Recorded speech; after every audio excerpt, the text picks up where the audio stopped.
Bonjour à tous et à toutes. Dans notre parachat Ekev, Kadosh Baruch Hu nous amène une preuve qu'il est toujours là pour nous surveiller. L'homme, ce qui le gêne le plus dans sa vie, c'est vivre la vie de tous les jours, le quotidien, la parnassa, vivre correctement. C'est ce qui amène, c'est l'énergie qui pousse l'homme à faire tout ce qu'il fait dans sa vie. Il veut survivre.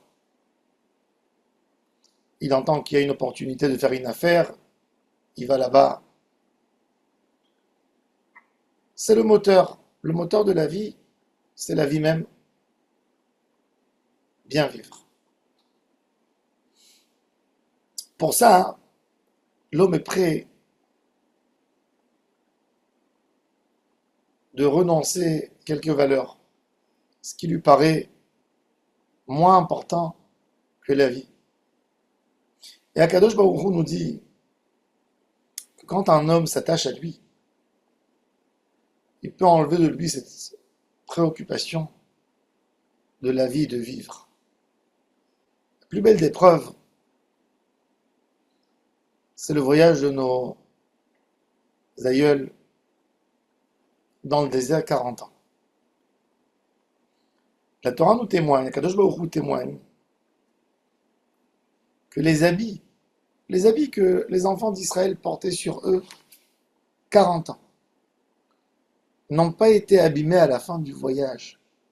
Vous savez ce que ça veut dire de porter une robe, une djellaba, une chemise 40 ans. Vous allez prendre n'importe quel tissu avec une densité forte. Vous le mettez sur un homme, 1 an tous les jours, il s'abîme. Il est lustré, il est abîmé, il se déchire. Il y a l'endroit où on plie, où que le tissu se frotte. Même si vous prenez un habit et vous le laissez accrocher sur un cintre, dans une chambre, sur une penderie, 40 ans, il se dégrade. Am Israël a porté les habits sur eux. 40 ans, aucune dégradation. C'est pas que les gens ne transpiraient pas. Ramban amène une opinion qui dit que la manne, comme la manne c'était une nourriture spirituelle, une sorte de nourriture divine, ben, elle ne faisait pas dans le corps les effets que toute nourriture fait, faire transpirer le corps, etc. Mais si on laisse de côté, de marcher dans la chaleur, un homme qui marche, même si son corps ne dégage aucune odeur, aucune transpiration, rien que de porter une robe, de se lever et de s'asseoir et de bouger les manches, ça frotte l'habit, ça abîme l'habit. Ça veut dire, on voit que Akadosh Baruch Hu s'occupe même d'un détail d'une robe, qu'elle ne s'abîme pas 40 ans dans le désert. C'est-à-dire qu'Akadosh Baruch Hu entretient ce que nous avons chez nous, pour ne pas que ça s'abîme.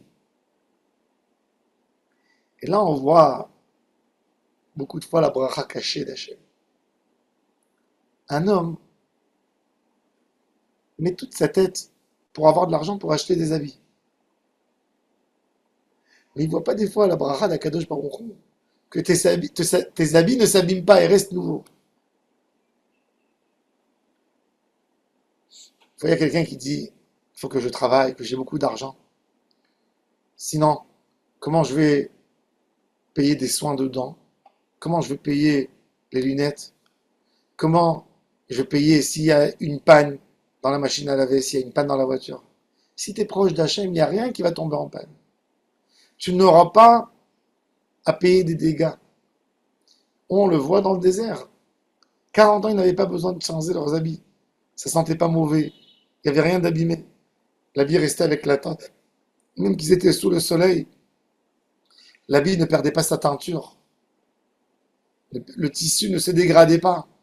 Pourquoi? Parce que Hachem est avec toi. Quand Hachem est avec nous, tout est différent. Tout. Évidemment, la santé, évidemment, la parnassa. Kadosh Baruch Hu te dit, si tu es proche de moi, il n'y a rien qui te manque. C'est moi qui te prends en charge.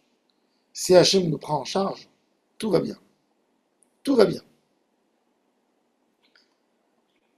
Les 40 ans du désert, c'était pour renforcer cette idée d'Emouna. Hachem est avec toi, tu ne manques rien. Quand quelqu'un se crée des manques, du moment où il a vu quelque chose, il a des tentations, ça lui manque. Ça devient un manque. Avant, avant de l'avoir vu, ça ne lui manquait pas puisqu'il ne savait pas comment ça a l'air. Quand il a vu, il a eu un désir, il a eu une envie, ça devient un manque. Shakadosh Baruch Hu, il s'est engagé de rien nous manquer. Rien nous manquer.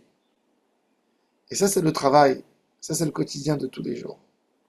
Ça, c'est la Avodat Hashem. Bezrat Hashem nizke d'avoir cette istabkout b'moat, être confiant à Hashem. Et là, il n'y a rien qui nous manque. Baruch Adonai l'olam, amen.